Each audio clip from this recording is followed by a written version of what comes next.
In this episode, we'll be discussing nested modals. We saw a very interesting article on Medium. We'll be discussing that. We'll also be looking at MoBin's latest product, ABtest.Design. I think it's a gold mine for designers. It's a place where we can learn so many things. We're gonna go through that and see how we can learn from their case studies they have there. We'll also be going through or discussing a designer's dilemma on different managerial styles. I would give you all the juice in that section. And then our product spotlight will be Cleave.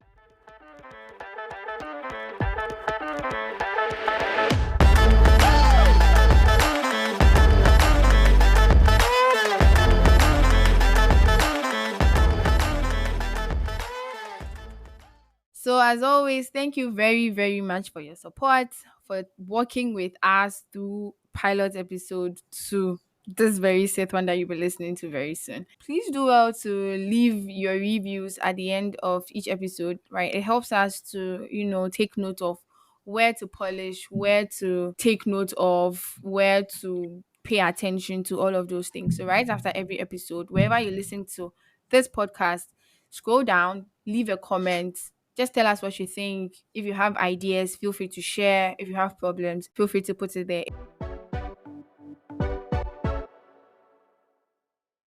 Before we go right in, how was your week? Has been chill. Um, yeah, since we had a ball in our last episode, that's why it was Kids 5. Yeah, this week has been cool. This week has been chill. I've been on leave this week and I've been resting. So I did a little work on Monday with some of the slightly techie guys, and the rest of the week has been sleeping and chilling, chilling in my house, and then eating food. Yeah, how about yours? Mine has been pretty normal. A few changes at work, but pretty normal. And an exciting thing is Cleave. I posted on Cleave, and yeah, I got very good feedback. I got a lot of suggestions. I got a lot of users as well. So I'm sure we will dive a bit deep into Cleave in product Nice, nice. spotlight. You talk about a lot of work, a lot of changes at work. What kind of changes? Is there new products So or no. So have to as well with this thing where we cycle designers through products. So right now I'm going to be in charge of products that I have not 100% been on. So it's like a okay, okay, new okay, okay, okay. avenue. So I'm being taking off some products, and then a new set is being added to what I already work on. So those are the main changes at work. They are changes because they are not the users of those products are not my usual people I design for. So Yeah. yeah, that's Well, that's that's cool. basically That's been it. cool. Yeah. We'll wait for feedback on it. So as time goes on, you come and tell us how you're faring in your new All right. environment. Sure. I would love to. So on the interwebs, we came across an article, a very interesting one about the hate of nested modals. Right. So it's more that the article is more about like removing nested modals from digital products. And having read the article, I agree a bit with the sentiment. So would discuss it, we'll share our thoughts, and then afterwards you guys can also share your thoughts in the comments or anywhere else at all. Right. Yeah. So I'll start by defining what a modal is. Right. I'll start by talking about what a modal is. Then we can get into it. Cool. So a modal is like a primary, or it's like content that covers an entire screen. Right. It's so you have a screen, say you are filling a form, and then you click on submit, and then you get a confirmation that, hey, do you want to submit, or are you sure about submitting this information? That small screen that comes, or that small piece of content that shows on top of the primary content is what we call a modal. Right. A modal does not only have to be like confirmatory stuff. It can a model can be a form, a model can be a video you watch. What about whatever appears on top of the primary content is what we refer to as a model. Right. So when you go to some website and they show you an ad, they show you the ad in a modal. Some people call it a dialogue, but Yeah. I like to call it modal. Right. Because it's the B, right? It's the B. Yeah, dialogue is like Dialogue looks like it requires transaction. It shows you Yeah, something, requires a response, and then it shows you something again. So it's like a back yeah, and forth. But yeah. then an ad is not really a dialogue, it's more of an interruption. So whatever stops you in your tracks from like proceeding with the primary content and then expect you to do something before you proceed, you can classify all those things like generally under modals, right? So with this explanation or with this foundation, yeah, Franklina, what does thou think it on removing nested modals? I also don't like nested modals. I remember the first time I had to find a way to show different segments of information. The first suggestion I got from one of my teammates was to use a nested modal. They didn't call it a nested modal. They just said show another modal on top of the old modal. And I'm like, I didn't know it was called nested modals at that time. All I know was Yeah, that I'm putting another modal on top of another. And I'm like, it will look weird. My sentiment was it will look weird because the first modal was big, the second was going to be small. So it means I need to stack it's like use another overlay. It was just going to mess up yeah, my work. So I was like, nah, I would rather either use a different pattern or just not use a modal at all. Find a whole new direction to show what I wanted to show. So I'm not a big fan at all of stack modals, especially on web desktop, web mobile. I am not a big fan of nested modals at all. apart from it not looking good, what other usability or what other usability issues would you So I say? think nested modals have the tendency of confusing users, right? So if I Mm, close mm. one, is it going to close all the other ones? Because what if I've taken an Yeah. action on the first one? Now I'm contemplating if I close this very recent one, will it Hmm. close the other ones? Does it mean my all the hard work I've put in maybe filling Going to that close those forms everything. will close? So it puts them in a state of I don't know what to do, confusion, and they're just stuck. Somebody who can just stop what they're doing and you lose that person. So it just brings about confusion, especially how to get rid of it or how to go back. Yeah. Naturally modals don't have a back, you have a close. So when you close, is it closing and saving? Am I going back to the previous one? Like what really happens? It's not clear. So not looking nice, and then this state of confusion is why I think nested modals should be avoided. They just don't help. They don't give Yeah. out good user experience Yeah, unless I maybe agree. you do them very well. Like Mhm. if you can stack them. I don't know who has done that before. I've not seen any product that has done that or like done it to perfection. If you're able to do it, Yeah. if you've seen it anywhere, you can please at me anywhere and show me. But I've not seen Yeah. any product nail nested modals very well. I agree with that a lot. With the lack of, say, a quick exit button. So if say you are deep into the nested model, let's say you are three modals deep into Mm-hmm. the nested model, and then you need to quickly exit that particular flow. Now it becomes an issue. So now you have to close three modals. Mm-hmm. There's no quick exit Nope.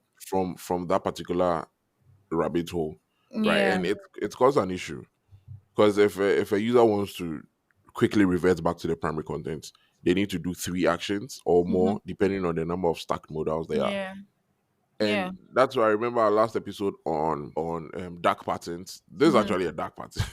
If you want to keep people, especially if you are using it within the advertising space, Yeah. if they close one modal, you open the second one. You close the second one, you Yeah. open the third one.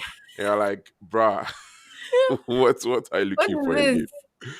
What are you looking for again? Yeah, and the uncertainty too of the back button. That was another point I wanted to mention. But yeah, and I agree with that a lot. Right? Because would the back button close this modal and go to the previous? Or if I click the close, does it close everything? Everything like Or it closes just the last one? right. It's my, yeah, my other point would be the screen, like the usage of real estate. Yeah. Imagine you're on a very large monitor Mm-hmm. Mm-hmm. with all this space, and then yeah, and then you have those small modals in the middle. In the middle.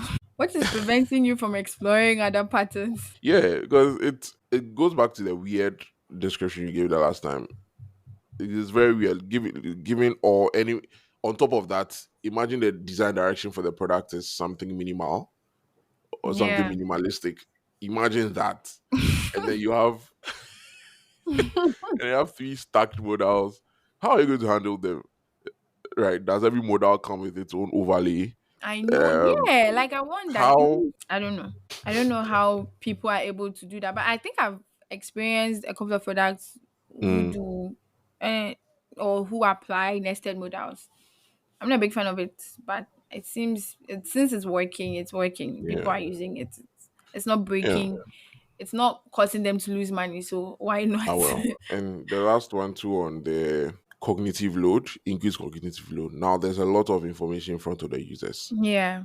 because some of the modals will be smaller than others. Yeah. So Yeah. if there's a large modal and there's a small modal on like in front of it, the user is now seeing something in their peripheral and then something in their main line of sight, right? And Yeah. the cognitive load is enough. It's too much. Yeah, don't use nested Don't modals. use it. No, don't use it. Like until you have been ordered from above Ordered to by use. who? Like I don't, Mention name, mention names. sometimes orders will come or request, as in a stakeholder would want them to use nested modal. Right. Wow. Like, oh yeah, your boss is saying use a nested modal. Fine, you can go ahead to disagree. Interesting. You This is the can first time put I'm hearing out, this. oh, you can put out your, you can make your arguments that I think we shouldn't use a nested modal. But then a guy is like, still use it.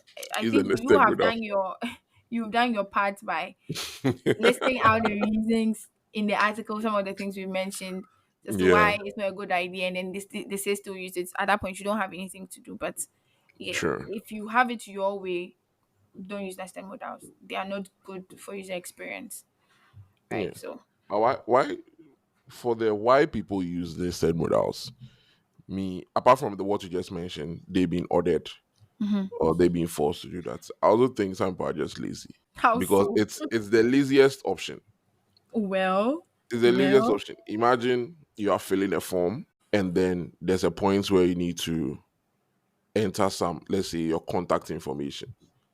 Once you click add new contacts, they close it. They stack a new modal on top of the old modal, and then you enter information there, and then you save it, and then it goes back to the. It's just the laziest thing to do because it doesn't require any innovation around the problem. yeah. There's nothing you're doing. You're not doing anything new. You're not trying to be Yeah, yeah, creative, exactly. right? So in my opinion, it's the laziest way to take user data or laziest way to display information because everything can be a modal. Yeah, yeah, everything Like auto can be everything modal. can be a model. Like, If you click on a button, you open a model. If you click on tooltip, you open a model. You yeah, click on a link, open a model. Like you can make anything a anything model a modal. if you are Yeah, I also persistent think enough. I think one reason people use nested modals because they've, well, not people, designers use or Mm, developers use nested modals is because they've been exposed to it. You only do what you've been exposed to, or mm, you only know what you've been exposed to. So yeah. if I go to, I'm issuing a disclaimer. You have not used PayPal, so I wouldn't know. But this is just an example. If I go Mhm. to PayPal, which is like a well-respected, well-known site, and I see them using nested modals, in my head, I've seen PayPal using it, right? Oh, then I can use it in my product. Or I've Oh, seen what if I've seen Airbnb use it, then I can use it in my product. So I think people use it because they've seen it being used somewhere. There's not been any negative talk about its usage. Nobody goes to say Airbnb business model usage is bad. So so then it's peer pressure. you could say that. Yes, you could say that. Like I've seen my elderly ones or the ones respected in society do it, right? So why not? Why can't I do it? Why can't I use it in my product? So I think people use it because they've been exposed to it. So yeah, the very fact that it's being used doesn't mean it's right, right? The very fact that it's widely accepted in quotes doesn't make it right or doesn't validate the fact that it doesn't have good UX. So if you're Yeah, going to copy something, think about it. Think about the UX of it. Think about if it serves you well, not because you've seen it, maybe it serves their users well. Your users are different from their probably. users. So if you're going to copy well, Yeah, just copy well. If you are still listening, we are talking about nested modals, not the normal regular modals. Yeah, don't Nested mistake it modal. with the nested modals. As in, Yeah. modals in its essence are cool, Yeah. but as soon as you have them on top of each other, several modals on top of each other, that's where the problem is. So, yeah. Yeah. So, Derek, Cool. Cool. if you're saying nested modals shouldn't be used, what should we use? Use effect. Okay, cool. So you use infinite modal. So some of the suggestions include infinite modal, where Mm-hmm. infinite modal is you treat the modal like it's a whole screen on its own, Mm-hmm. right? Where you can go forward or backward within the same modal, right? So Yeah. you don't stack two modals on top of each other. So if you click, let's say, next on the modal, go to the new screen of that same modal, Yeah. right? Don't bring a new modal on top of that. If you are confirming something, you can just show a new confirmation screen where Yeah. when the user hits back, it goes to the previous, Yeah. right? So that because the user already has the mental model of, okay, if I hit back, it will Mm. go back within the same context, Yes. Yes. right? Yes. So if you keep that particular context in your modal, it's easy on the user's mind. They don't have to now think that, oh, when I click back, where does it go? Does it disappear? And does Yeah. it do this? Does it do this? Right. Which other one would you? Well, I think sidebars are great, especially for desktop, because like you said, if you have a monitor or even your laptop, you still have good enough real estate for the usage of sidebars. Yeah. Instead of a modal overlaying with a new container, you just bring the content from the side, it slides in, you show your content, when you're done, you close it. That's it. Like, you don't have to deal with nested modals, of course, obviously. Even the sidebar, you can have the infinite pages in there. You can use that same sidebar to have nested pages in it. That way, you're still getting rid of nested modals. I think it's a sleek one. I don't know if you know, but have you ever experienced extensions as a sidebar before? Extensions as a As a sidebar. sidebar, yeah. Um, yes, there was one I was using for dev tools. Yes. Yeah, yeah. So I think that's a very nice way because under normal circumstances, extensions come, like I said, not an overlay, but like a pop over Yeah. Like at a the, new like a new window. window. Yeah, yeah. So there are some that use sidebars as avenue sort of. So Mhm. yeah, I think one other pattern we can explore is a sidebar in place of nested modals. I'm not saying you can't use a nested I mean a modal. If the modal just shows one piece of content, you take an action and it closes, it's fine. Modal is Yeah. perfect. But as soon as you have to you take an action on a modal, another one shows up, or they need to take another action. Like if it keeps going on like that, then you have to rethink the whole approach of using nested modals and use different patterns. So far, we've mentioned sidebar, we've used infinite modals. So, Derek, another Yeah. any This one I've used in onboarding a lot is having tabs in your modal instead of nesting them. have I used So tab say modal? it's a process, Mm-hmm. okay, so say it's a process for your onboarding, Mm-hmm. right? And you have, let's say, biodata, ID information, Yeah. and some other thing, let's say work experience, right? Instead of showing those modals on top of each other, or instead of going the normal modal route, you can just Mm. tab that particular modal so that when the user finishes answering one and they click next, it goes to the next It goes to tab the next and tab. it's in the same it's in the Modal. same it's in the same model. Yeah, it's Yeah. similar to the infinite model where the user still stays within that same model and then it goes to the next screen. But this time the user can see the progress. They can see, okay, after this one, I am going to ID. I am going to work history. After work history, I'm going to this. So it's more of like a progress indicator and then the model fused together. Right. So Okay. that's another experience somebody can use in place of having multiple stacked models. Like, Yeah. yeah, don't be that guy. No, no, don't be that guy. The last thing I would like to, I mean, the last point or the last parting we can learn from the rest. You can have a detailed read in the article. The last thing I'd like to highlight is the use of inline review. So I think people are familiar with that pattern in tables. So one, just imagine a row. When you click, it expands to show you more. You can, it shouldn't be limited to just tables, because I know a lot of people are familiar with that pattern only in tables, but you can use that in a modal. When Mhm. you click on, instead of showing every piece of information, you can hide some of it, and then show or review when you take an action, like maybe click to see more, maybe expand, all that. So these are ways we can use to, drive innovation in our design. Our design don't always have to feel old. You can use inline reviews, you can use a tab modal, you can use infinite modal, you can use a sidebar. There are so many things you can use. You just need to know or have a good or a wide array of things you've seen. Like expose yourself to so many designs, so that when you have to do something, you're not tied to, or you're not stuck to just a few. You've exposed yourself enough so that you can, generate sweet designs, like lovable designs. So are you saying people are not exposed enough to do their work properly? Yeah, maybe, yes. Wow. Yes. And then I'm not Wow. saying there's anything wrong with that. We all started from somewhere.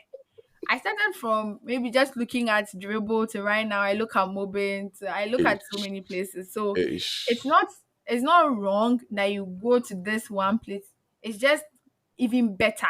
As in, you get even better when you expose yourself, or you look at things from so many sides, right? It's not wrong. I'm not saying it's wrong. You just can do better. So just know that there's a better version of you that you can get to if you expose yourself to a lot of designs. So yeah, please. Okay. Is there a hot take?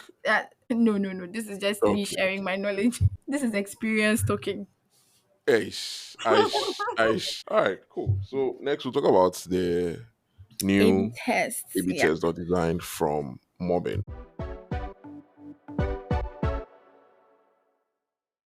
Right. So the next thing we are going to look at is MoBin's latest product. It's ABtest.Design. And it's very simple. It's just a curated sort of research on various products that have applied A/B tests in their operations, and then they share their results. So let me give a very typical example. They have an A/B test on Uber's clearer pricing estimates. So wait, even before I continue, if you don't know what A/B test is, it's just a product showing one design to a group of their users, and then another design to another group of their users. These groups are I think they're randomly selected, depends on your product, and people, you know, customize who they want to show what to. But basically, you are showing two sets of designs to your users, and then you are matching that against some result you are looking for. So maybe you are saying, if we change the font size of design A to 48 pixels, it will drive conversion, or people will buy more. But for design B, we are going to leave it like that and see if it will still drive conversion or let users sign up. So when you do this, it's called A/B testing. You throw it at your users, and then you see how it is performing, and after a certain period of time, you come back to look at the results to see what is actually working, if what the change you made is driving or getting you the result you are looking for. Basically, that's what A/B test is. Please, you can read on it and then expand your knowledge on it. So MoBin's A/B test.Design is just a curated list of products that have used A/B testing, and they're sharing their results. Right? Is I think it's very good for you to know how research can impact your design. If you think research is not necessary, or Yeah. if you think research doesn't play any role in design, go check out ABtest.Design. I've gone through it. I love it.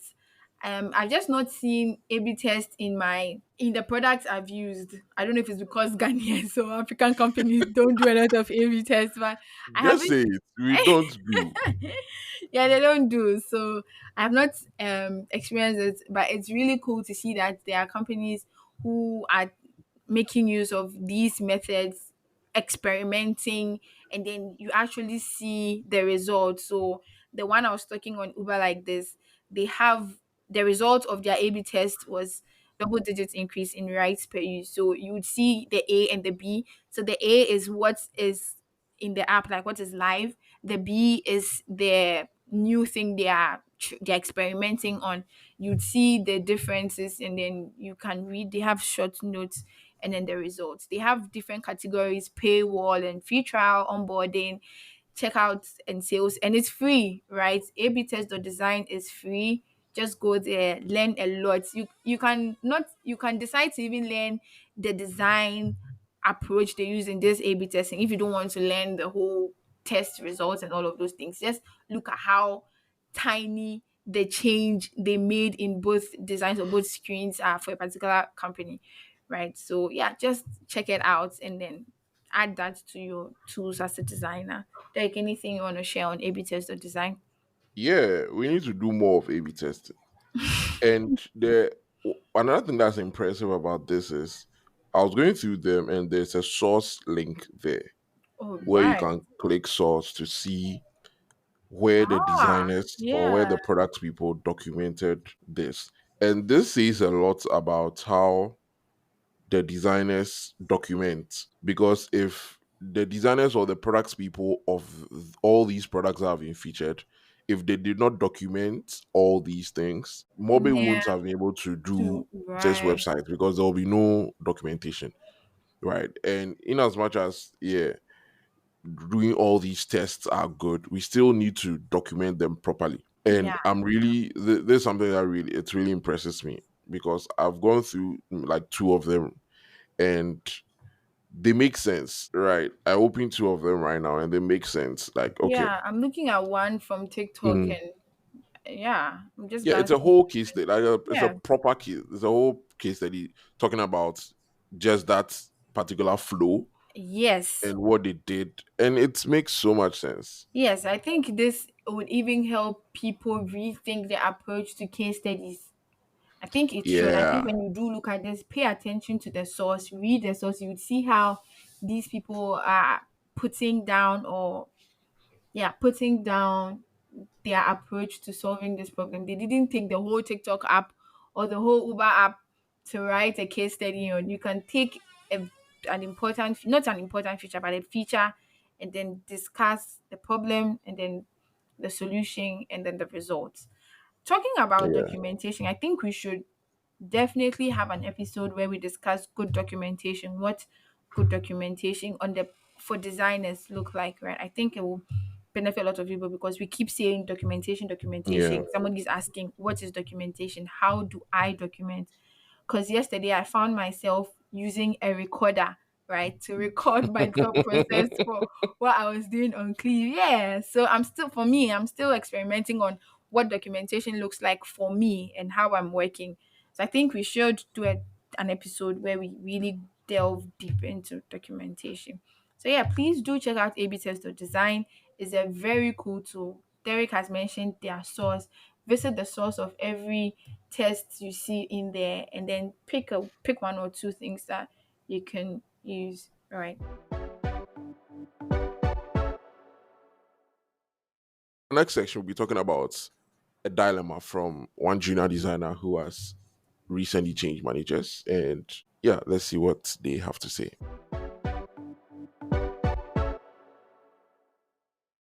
I've been designing for 2 years and I've been at my current place for close to a year. When I was hired, I got to work with this manager and I liked it. Now I work with a new manager and I'm struggling.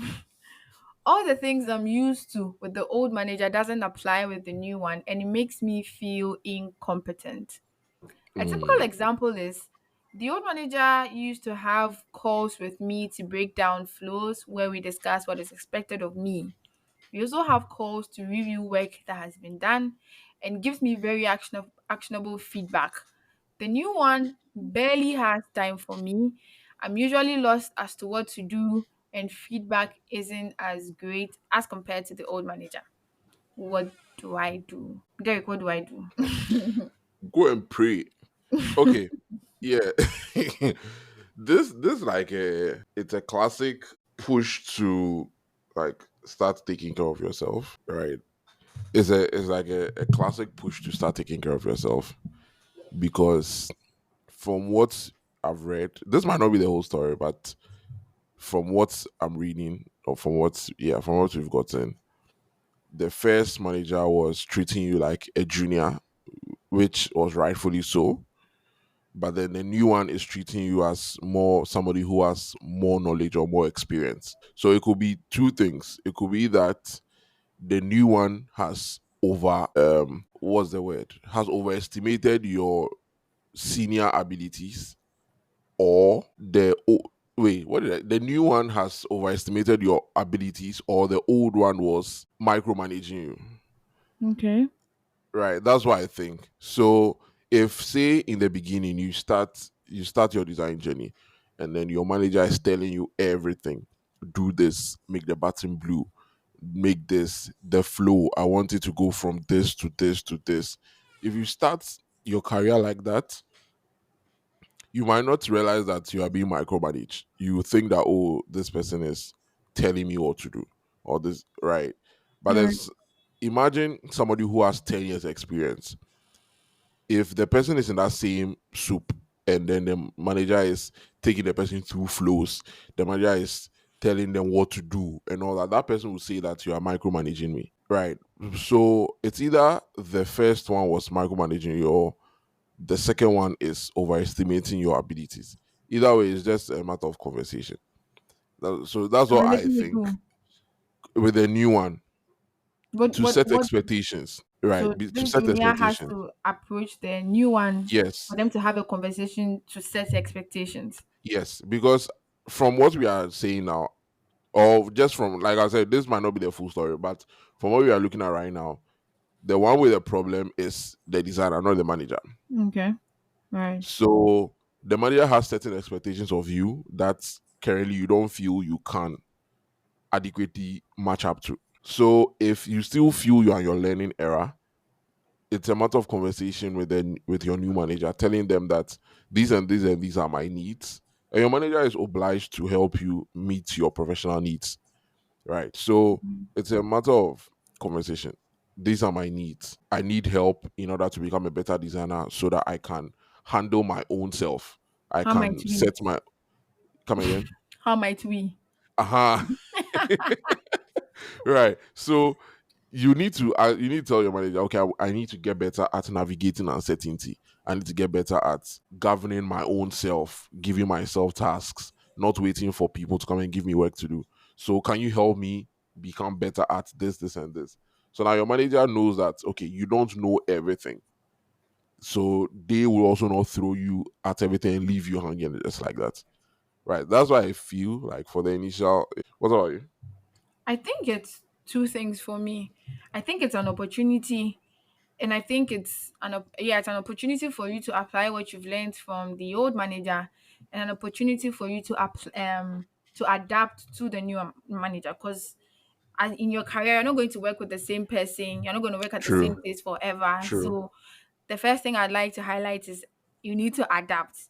You need to know who you are working with and have that conversation about expectations with that new person, so that both of you are on the same page and you know what to expect from each other. Maybe the manager is assuming you know what to do, or you know your way around things, but that is not the case because you are struggling. So use this opportunity to learn how to adapt to this new person.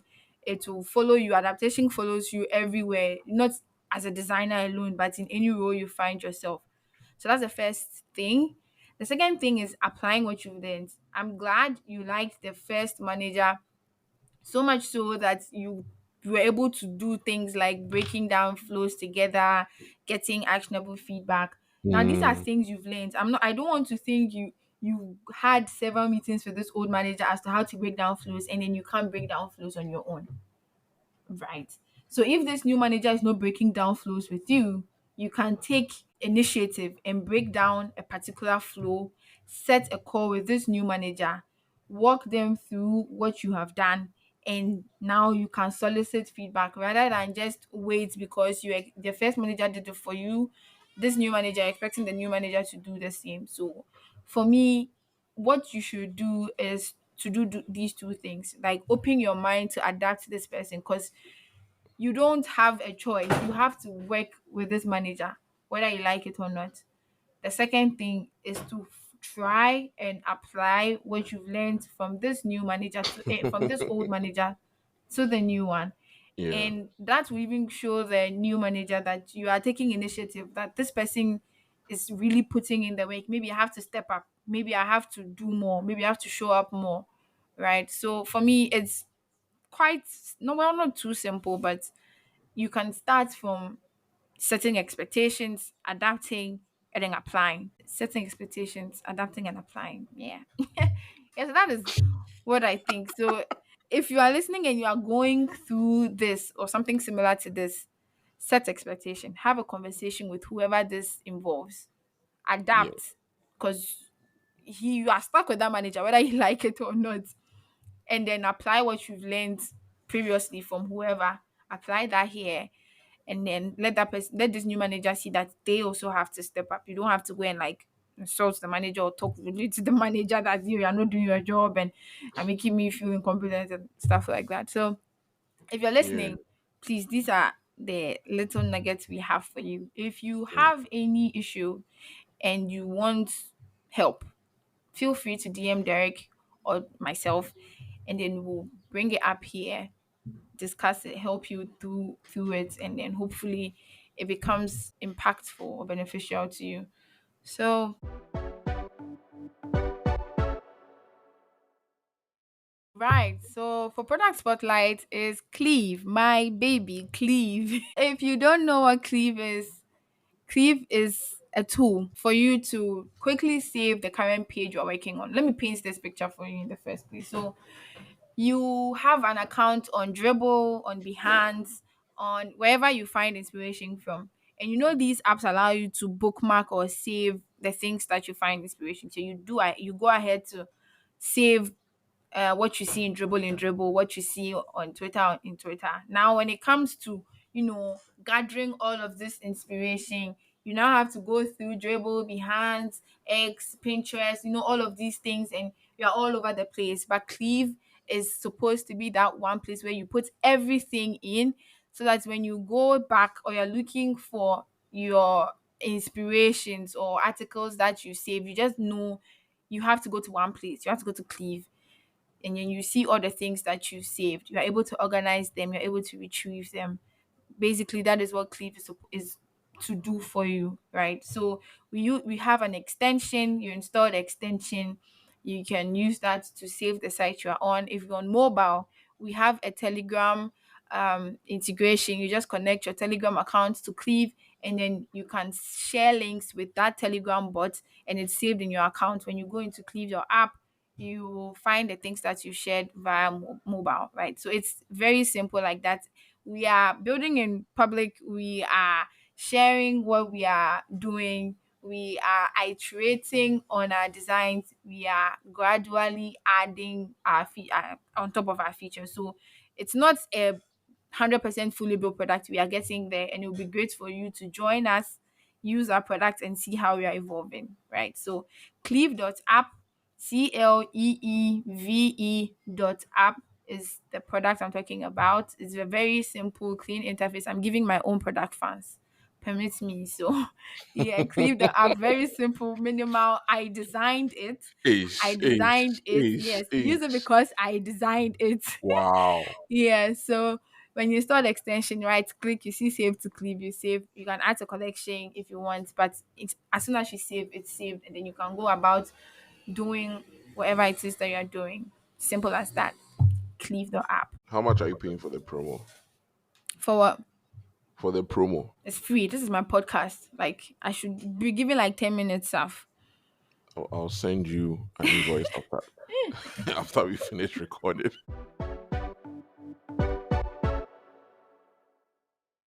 So we've come to the end of today's episode. Thanks for listening to this point. We thought it was going to be shorter, but yeah, thanks for listening to this point. Today has been interesting. We talked about nested modals, some of the disadvantages, some of the reasons why we think people use it, and we give some alternatives. Frankie talked a lot about Cleave and why you should use it. So we'll be running a promo soon using Cleave. So You guys should go and use it on Cleave.app. And then we talked about ABtest.Design. Frankie explained what A/B test was. We talked about how this was cool for designers, and we talked about a dilemma. Right, as usual, leave a like, leave a comment, leave a review. The review helps more people find the podcast. Share it on your social media also. And if you have any issues, come and DM me or Frankie. DM us with your chest. Any closing messages? Oh, so I will just urge all of us to keep learning, keep designing, and we'll see you next week.